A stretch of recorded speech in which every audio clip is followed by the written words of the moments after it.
সুপ্রিয় সোনামারি বন্ধুরা, আমার প্রিয় ছাত্রছাত্রী, তোমরা সবাই কেমন আছো? নিশ্চয়ই ভালো আছো। সবসময় দোয়া করি তোমরা ভালো থাকো। আর আমি তো ভালোই আছি, দেখতে পাচ্ছ। আজকে তোমাদের সঙ্গে আমি অনেকদিন পরই যোগাযোগ করছি।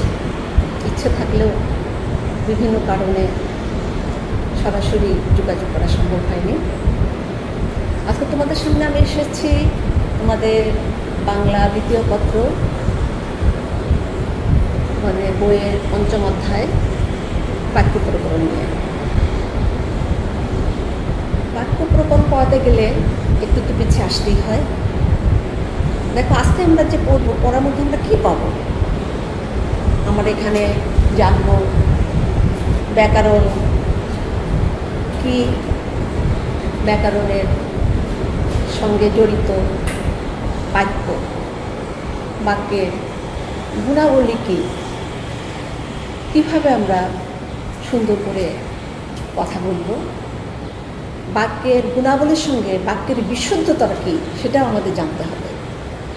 আসলে ব্যাকরণের পরিধি কিন্তু অত্যন্ত বিস্তৃত। ব্যাকরণ নামে শব্দ অর্থ দেখো, জানো ব্যাকরণ অর্থই হচ্ছে বিশ্লেষণ করা। ব্যাকরণের প্রতিটি পৃষ্ঠে কথা বলে। কি কথা বলে জানো? কথা বলে এটা শুদ্ধ, ওটা শুদ্ধ, সেটা শুদ্ধ। শুধু এটাই না, আবার কি বলে, এটাও বলে এটা অশুদ্ধ, ওটা অশুদ্ধ, সেটা অশুদ্ধ। এক কথায় ব্যাকরণ কিন্তু বিশুদ্ধতা নিয়ে কথা বলে।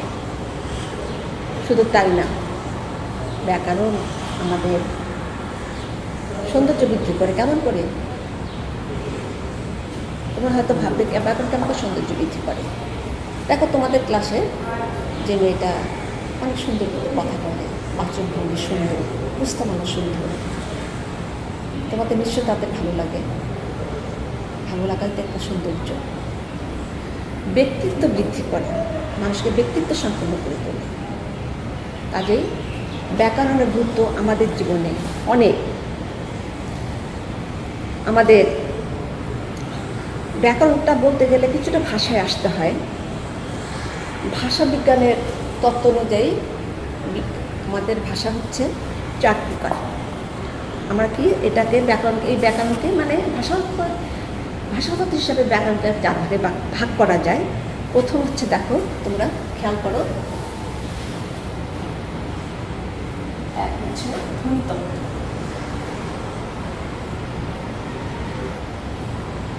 ধ্বনিতত্ত্ব, 2 শব্দ,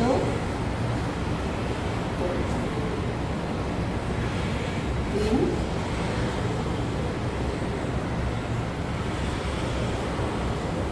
ব্যাকরণ তত্ত্ব, 4 অর্থ তত্ত্ব। আমাদের আজকে যে তোমাদের আমি পড়াবো বাক্য প্রকরণ, এটা কিন্তু এই বাক্য তত্ত্বের একটা অংশ। এখন তোমাদের স্বাভাবিকভাবেই তো প্রশ্ন মনে হতে পারে যে আমাদের বাক্য তত্ত্বটা কি? বাক্য তত্ত্বটা হচ্ছে আমাদের এই যে ক্ষুদ্রতর অর্থপূর্ণ এককে বিশ্লেষণ করে যেটা পাওয়া যায়, সেটা হচ্ছে বাক্য তত্ত্ব। দেখো, বাক্য তত্ত্বের আগে আমরা যে কথা বলছি, ভাষার মাধ্যমে তো আমরা কথা বলছি। এই যে ভাষা তত্ত্ব, এইটা কিন্তু সৃজনশীল, সৃষ্টি করার ক্ষমতা রাখে। আমি তোমাদের একটু আগে আমি বললাম না, তোমরা কেমন আছো, এই কথাটা কিন্তু অন্যভাবে বলা যায়। কেমন করে? কি ভালো তো, কিংবা দিনকাল ভালো যাচ্ছে। দেখো, ব্যাকরণ পদ্ধতিটা কত ব্যাপক। যাই হোক, আমরা এখন কি করব? এখন বাক্য নিয়ে কথা বলব। স্বাভাবিকভাবে দেখো, আমরা কি জানি? বাক্যের কথা আমরা জানি। বাক্য কাকে বলে? সুশৃঙ্খলবদ্ধ বিন্যাসের মাধ্যমে কোনো বক্তা যখন তার মনের ভাবটা পরিপূর্ণভাবে ব্যক্ত করে তখন তাকে বাক্য বলে। কিন্তু ডক্টর মোহাম্মদ এনামুল হক চমৎকার কথা বলেছেন বাক্য সম্বন্ধে। তোমরা ডক্টর মোহাম্মদ এনামুল হককে চেনো তো? সে অভিনেতার এনামুল হক? অভিনেতার নয়, ইনি হচ্ছেন একজন বৈয়াকরণ, শিক্ষাবিদ, সাহিত্যিক এবং গবেষক। উনি বাংলা ভাষা এবং ব্যাকরণ নিয়ে গবেষণা করে বাংলা সাহিত্যের ব্যাপক অবদান রেখেছেন। ওনার বাড়ি চিটাগং ফটিকছড়িতে, জন্ম 1902 সালে এবং মৃত্যুবরণ করেছেন 1982 সালে। উনি বাক্য সম্বন্ধে বলেছেন যে বাক্যে আকাঙ্ক্ষা, আসক্তি এবং যোগ্যতা এই লক্ষণসমূহ থাকলে তাকে পরিপূর্ণ বাক্য বলে। কী কী বলেছেন? তাহলে আমরা সেগুলো মনোযোগ সহকারে দেখি। উনি বলেছেন আকাঙ্ক্ষা, আসক্তি এবং যোগ্যতা। কি বলেছেন? প্রথম বলছেন আকাঙ্ক্ষা, আকাঙ্ক্ষা, তারপর বলেছেন আসক্তি, তৃতীয় বলেছেন যোগ্যতা।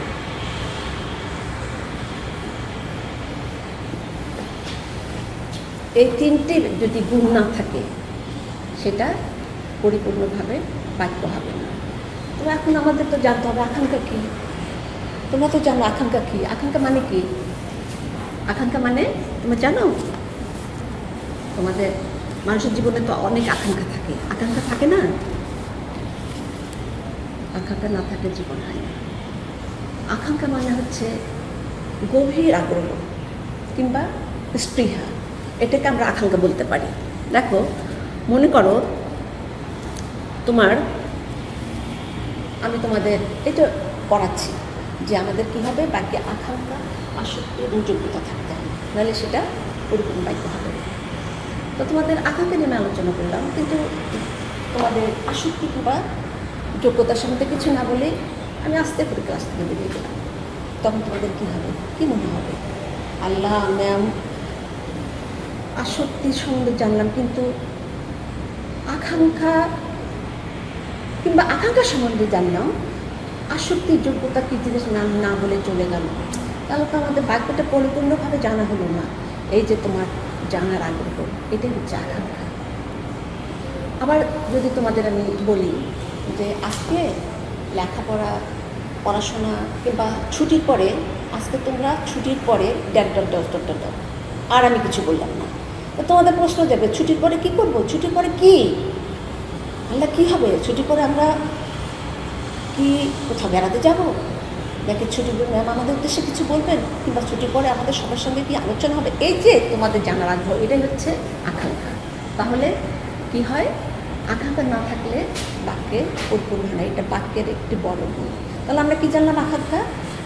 আকাঙ্ক্ষা কী জানলাম? তাহলে আমাদের ইচ্ছা, আকাঙ্ক্ষা কিংবা মনোভাব নিবৃত্ত করাটাই হচ্ছে আকাঙ্ক্ষা। কি আকাঙ্ক্ষা বুঝতে পেরেছো তোমরা? আকাঙ্ক্ষা কি? তাহলে আমাদের আবার ভালো করে শুনো, অবশিষ্ট পদ জানার জন্য কিংবা নিবৃত্ত করাই হচ্ছে আকাঙ্ক্ষা। আচ্ছা, এই হলো আকাঙ্ক্ষা গেল। তাহলে কি হবে? আকাঙ্ক্ষা যদি পরিতৃপ্ত না হয়, আকাঙ্ক্ষা যদি পূর্ণাঙ্গ না হয়, তাহলে বাক্য হবে না। এটা বাক্যের একটা বিশেষ গুণ। তারপর আসো তোমরা, এটা হয়ে গেল। তারপর আসো আসক্তি। আসক্তি কি? আসক্তি মানে কি? আসক্তি মানে ঝোঁক, প্রবণতা, এটা হচ্ছে আসক্তি। তোমরা তো জানো যে আসক্তি যদি না থাকে কোনো কিছু সঠিকভাবে কিন্তু জানা সম্ভব নয়। বাক্যে আসক্তির একটা বড় ধরনের গুণ। এখন আসক্তিটা কি আমরা দেখো, আসক্তিটা কি আমি বলেছি, আমি একটা বাক্য লিখছি।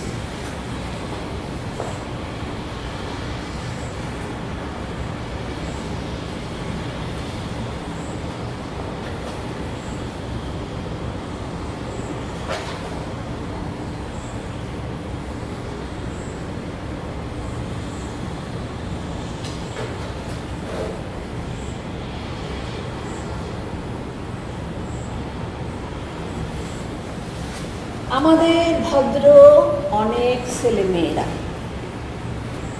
এটা কি বাক্য হলো? হলো না। বাক্যের গুণ এখানে নাই, কথাগুলো এলোমেলো আছে, পদের সুশৃঙ্খল বিন্যাস নাই। তাহলে এখানে যদি আমরা বাক্যটা যদি এইভাবে বলি,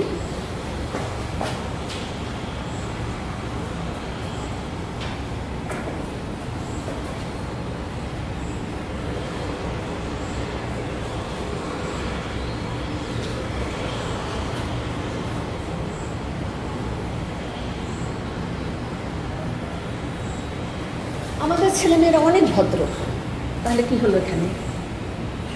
আমাদের পূর্ণাঙ্গ বাক্য হলো। তাহলে আমরা কি বলবো? বাক্যের একটা গুণ কি? বাক্যের একটা গুণ হচ্ছে যোগ্যতা, সরি আসক্তি। আসক্তি কি তাহলে? আসক্তি হলো পদের সুশৃঙ্খল বিন্যাসই হচ্ছে আসক্তি। এই পদের যদি সুশৃঙ্খল বিন্যাস না থাকে তাহলে কি সেটা বাক্য হবে? তারপর এলোমেলো হলে বাক্য হবে। তাহলে আমাদের একটা কী পেলাম? আসক্তি হচ্ছে বাক্যের একটি অপরিহার্য গুণ, আর আসক্তি হচ্ছে আমাদের সুশৃঙ্খল পদের সুশৃঙ্খল সুবিন্যাস, এটা হচ্ছে আমাদের আসক্তি। আচ্ছা, এরপর আসে যোগ্যতা। এরপর আসে যোগ্যতা। যোগ্যতা কী? যোগ্যতা স্বাভাবিকভাবে দেখো, এখন ব্যাকরণ পড়ার জন্য আমি একজন অশিক্ষিত লোককে এখানে দাঁড় করে বললাম যে বাক্য প্রকরণটা পড়ান। উনি পড়াতে পারবেন? পারবেন না, কারণ তার সেই যোগ্যতা নেই। এখন আসো ব্যাকরণে আমরা যোগ্যতা কাকে বলি? এখন যোগ্যতা কি? তোমরা তো যোগ্যতা বুঝো। যোগ্যতা মানে কি? সক্ষম হওয়া, যে যার অবস্থান থেকে সে সেই কাজে সক্ষম, সেটাই হচ্ছে যোগ্যতা। এখন বাক্যের যোগ্যতা দেখো কি? আমি যদি বলি, দেখো খেয়াল করো,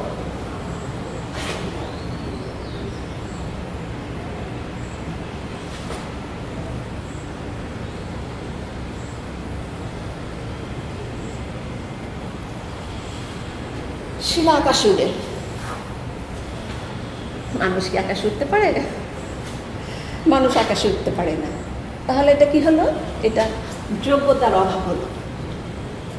আর আমি যদি বলি, দেখো, কিংবা তোমরা যদি বলো,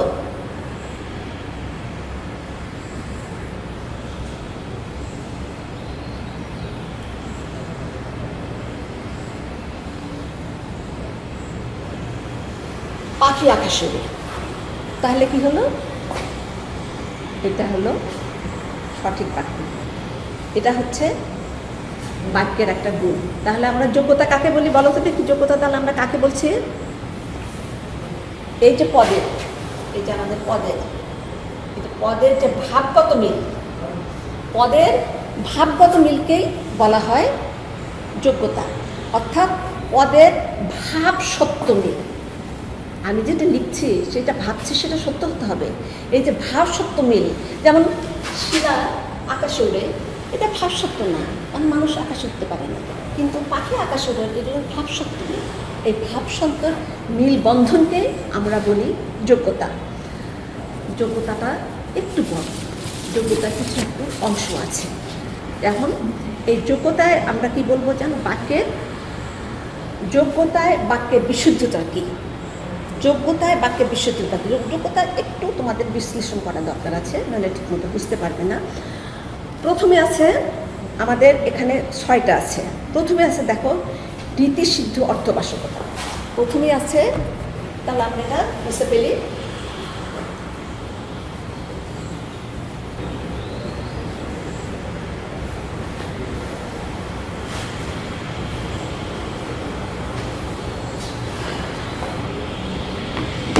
তাহলে আমি যে বললাম রীতিগত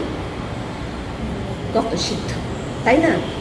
এই যে রীতিসিদ্ধ অর্থবাচকতা কি? রীতি মানে কি? তোমরা বলো তো, রীতি মানে কি? রীতি মানে একটা ধরন। রীতি মানে ধরন। এই রীতিসিদ্ধ অর্থবাচকতা দেখো, হচ্ছে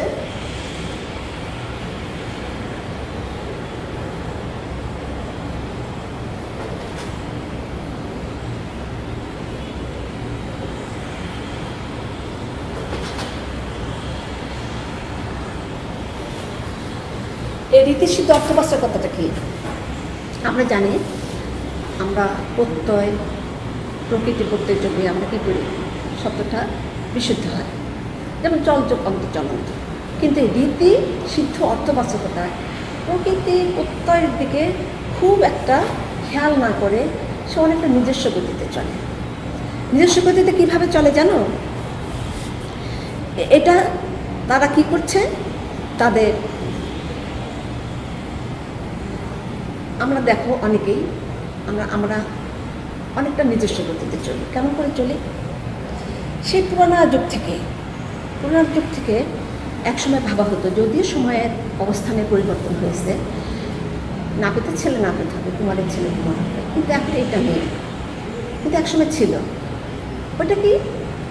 তাদের একটা রীতিসিদ্ধ অর্থবাচকতা। যেমন দেখো, তোমাদের আমি উদাহরণ দিয়ে স্পষ্ট করে দিচ্ছি। দেখো,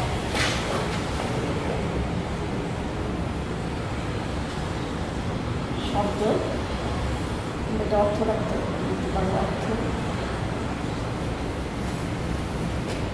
অর্থ কি পাইয়াও লিখতে পারতো তোমরা।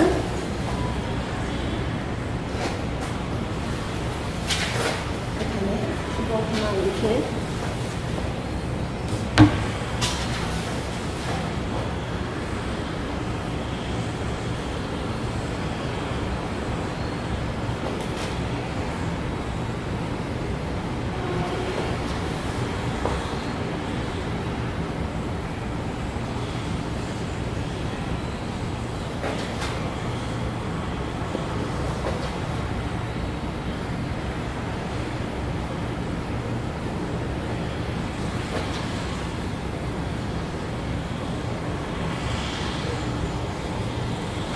দেখো, এখানে আমরা কি দেখলাম? শব্দ রীতিগত সিদ্ধ অর্থ, প্রকৃতি প্রত্যয় এবং প্রকৃতি প্রত্যয় অর্থ। দেখো, মনে করো আমরা কি লিখছি?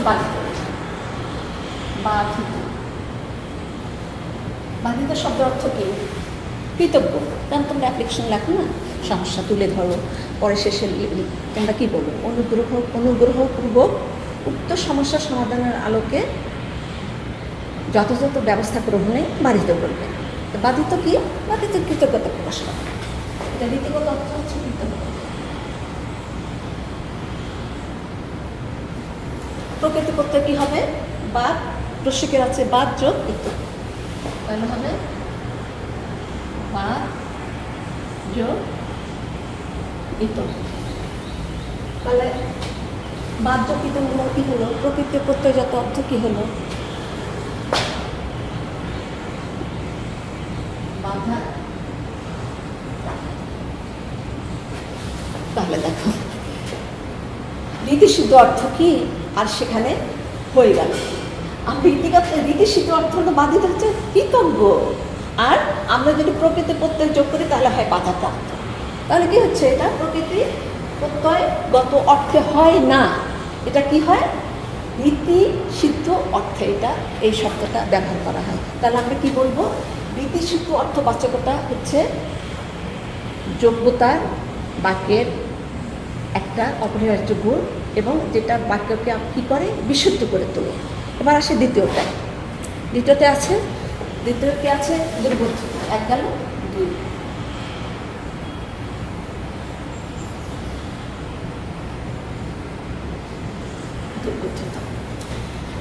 দুর্বোধ্যতা তোমরা সবাই বোঝো। দুর্বোধ্যতা কি? যা সহজে বোঝা যায় না, সেটা দুর্বোধ্যতা। তাহলে আমরা এমন শব্দ ব্যবহার করব যেটা সবাই যেন বুঝতে পারে। এটা হলো বাক্যের গুণ এবং যোগ্যতা। যেমন আমরা যদি বলি যে তোমাকে আমার, দেখো খেয়াল করো, উদাহরণ দিচ্ছি।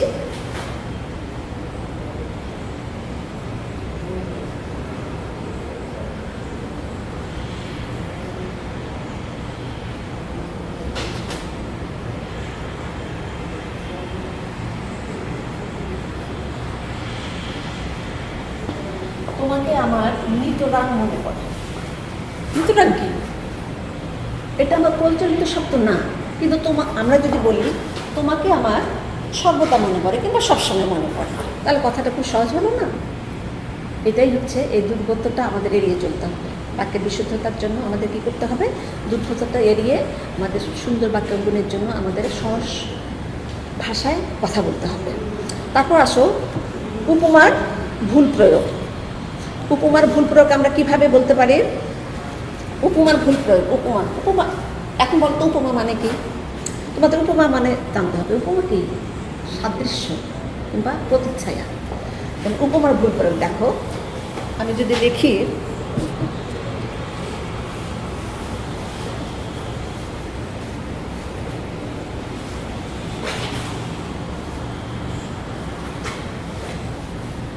তোমাদের এবার আসে 3 নম্বরটা। 3 নম্বরে কি বলছি তোমাদের?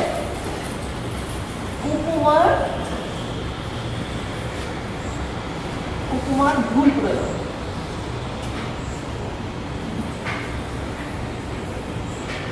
উপমার ভুল প্রয়োগ। উপমা মানে কি?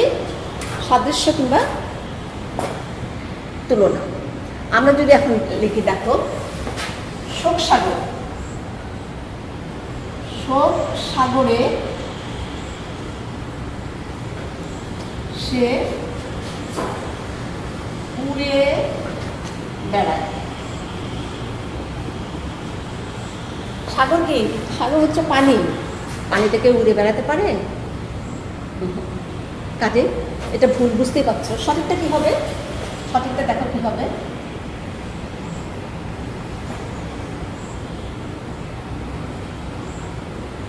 শোক সাগরে সে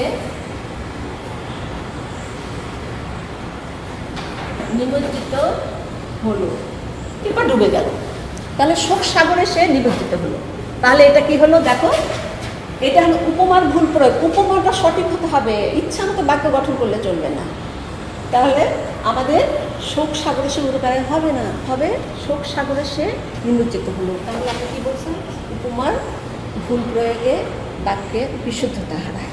আচ্ছা, তারপরে আসো তারপরটা কি? আমি বলছি 6টা, তাই না? 3টা গেল। তারপর আসো 4 নম্বর, বাগধারা।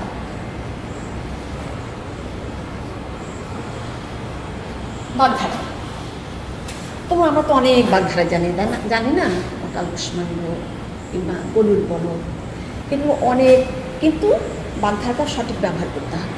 যেমন যে কোনো একটা বাগধারা ধরো, অরণ্যের রোদন। অরণ্যের রোদন মানে কি? নিষ্ফল আবেদন। আমরা অরণ্যের রোদন বলি। অরণ্য মানে কি? বন। আর রোদন মানে কান্না। এখন আমরা যদি নিজে পণ্ডিত অরণ্য দেখো, আমরা যদি অরণ্য রোদন, হ্যাঁ,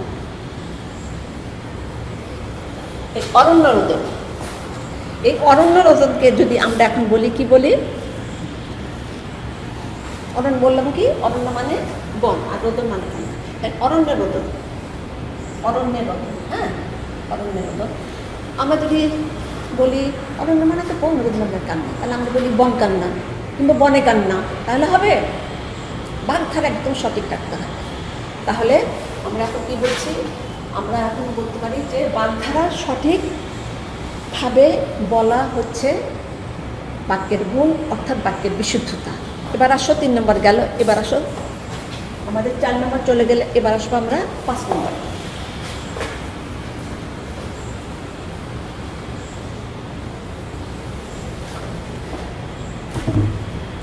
5 নম্বর আসছে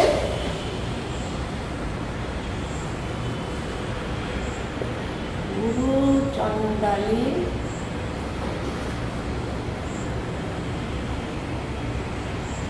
দোষ। গুরু চণ্ডালী দোষ। গুরু মানে কি? অনেক বড় দোষ। এই গুরু চণ্ডালী দোষটা কি জানো? গুরু চণ্ডালী দোষটা হচ্ছে, মনে করো তুমি তৎসম শব্দের সঙ্গে দেশি শব্দ লাগাচ্ছ কিংবা সাধু চলতি একসঙ্গে ব্যবহার করছো। আমরা এটা করতে পারি না। আমরা সাধু চলতি ভাষা একসাথে ব্যবহার করতে পারি না। সংস্কৃতির শব্দের সঙ্গে আমরা কি করতে পারি না? দেশি শব্দ লাগাতে পারি না, কিংবা ভারী আর হালকা শব্দ একসাথে ব্যবহার করতে পারি না। দেখো উদাহরণ দেখো।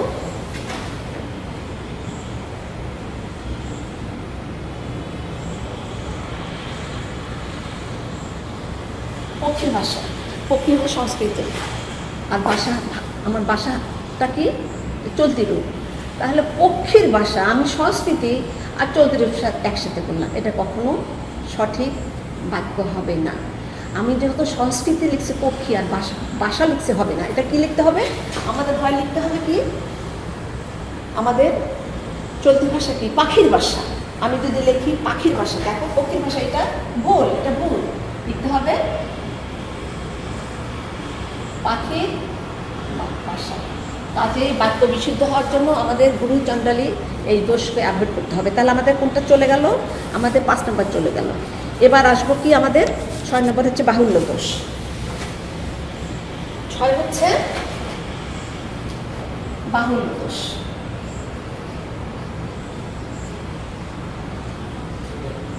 বাহুল্য দোষ, বাহুল্য মানে তো জানেন, বাহুল্য মানে কি অতিরিক্ত যেটা করা হয় সেটা হচ্ছে বাহুল্য দোষ। আর বাহুল্য দোষটা কি, আমরা যদি বাহুল্য দোষটা দেখো 3 ভাগে ভাগ করা আছে আমাদের বাহুল্য দোষটা। যেমন আমাদের প্রথম আছে, আমরা যদি বহুবচন একই শব্দের মধ্যে 2টা বহুবচন ব্যবহার করি। যেমন যদি বলি, দেখো বাহুল্য দোষ কি, যদি বলি আমরা শিক্ষক সকল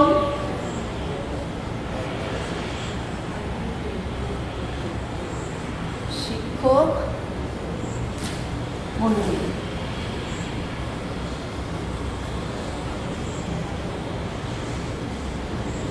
বহুবচন। দেখো আমরা কিন্তু 2টা বহুবচন ব্যবহার করলাম, এটাকে সকল বললাম, আবার মণ্ডলী বললাম। তো সকল শিক্ষক মণ্ডলী, মণ্ডলী মানে তো একাধিক, একজন শিক্ষক হলে তো শিক্ষক বলি, মণ্ডলী মানে একাধিক শিক্ষক। আবার এখানে বললাম কি সকল, তাহলে একটা বাক্যে আমরা 2টা বহুবচন ব্যবহার করবো, এটা হবে না।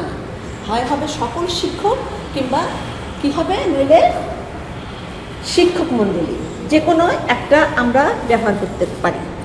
তাহলে আবার এটা হলো গেল ক। খ হলে কি,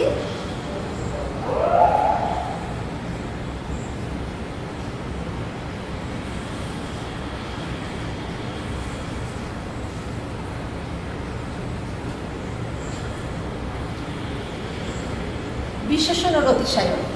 আমরা পড়ার শেষের দিকে চলে আসছি বিশেষণের অতিশায়ন। বিশেষণ অতিশায়ন আমরা তো জানি, বিশেষণ মানে কি, বিশেষের গুণ অবস্থা এগুলো পরিমাপ করে। তা আমরা বিশেষণ বলতে পারি, কিন্তু আমরা বিশেষণের অতিশায়ন যেন না হয় সেদিকে লক্ষ্য রাখতে পারি। আমরা এটা কি বলতে পারি, তুমি আমার কাছে, দেখো তুমি আমার কাছে, এটা দেখো, তুমি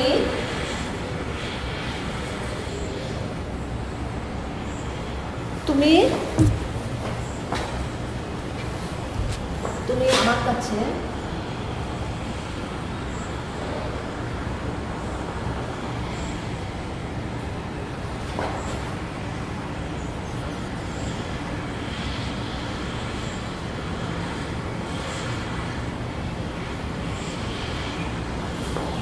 তুমি আমার কাছে আরো প্রিয়তর। দেখো বিশেষণ অতিশায়ন কি ধরতে পেরেছ? এদিকে বলছে প্রিয়তর, এখানে বলছে আরো প্রিয়তর। মানে কি, প্রিয়র চাইতে প্রিয়, প্রিয়র চাইতে প্রিয়, অনেক প্রিয় তুমি। আবার এখানে বলছে আরো, তাহলে আমি বিশেষণের কে অতিরিক্ত বিশেষণ ব্যবহার করছি, এইটাই বলে বিশেষণ অতিশায়ন। আমাদের কি করতে হবে, হয় বলতে হবে তুমি আমার কাছে আরো প্রিয়, তুমি আমার কাছে আরো প্রিয়, কিংবা তুমি আমার কাছে প্রিয়তর, যে কোনো একটা শব্দ বলতে হবে। তাহলে বিশেষণ অতিশায়ন হবে না, কারণ আমরা অতিরিক্ত গুণের কথা বলতে পারি না। তারপর আছে দেখো আমাদের সমার্থক শব্দ আছে, সমার্থক শব্দ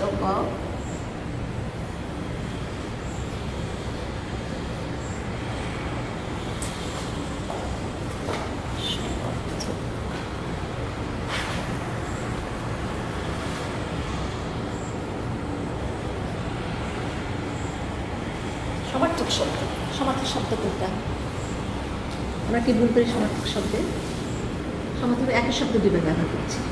তোমরা দেখো, তোমরা কিন্তু অনেকেই করো।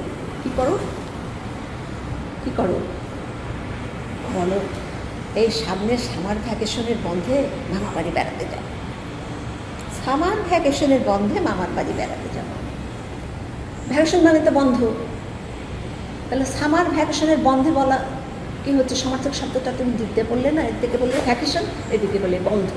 কিন্তু যে কোনো একটা বলো, সামার ভ্যাকেশনে বেড়াতে যাব, কিংবা সামার আমাদের গ্রীষ্মের, সামার মানে কি গ্রীষ্ম। আর সবসময় একটা কিছু তোমাদের আমি বলছি, সেটা হচ্ছে যখন বাংলা বলবে শুদ্ধ বাংলায় বলার চেষ্টা করবে, বাংলা ইংলিশের মিশ্রণটা কম করার চেষ্টা করবে। কারণ আর যখন ইংলিশ বলবে, ইংলিশে টক করবে, শুধু ইংলিশে করবে।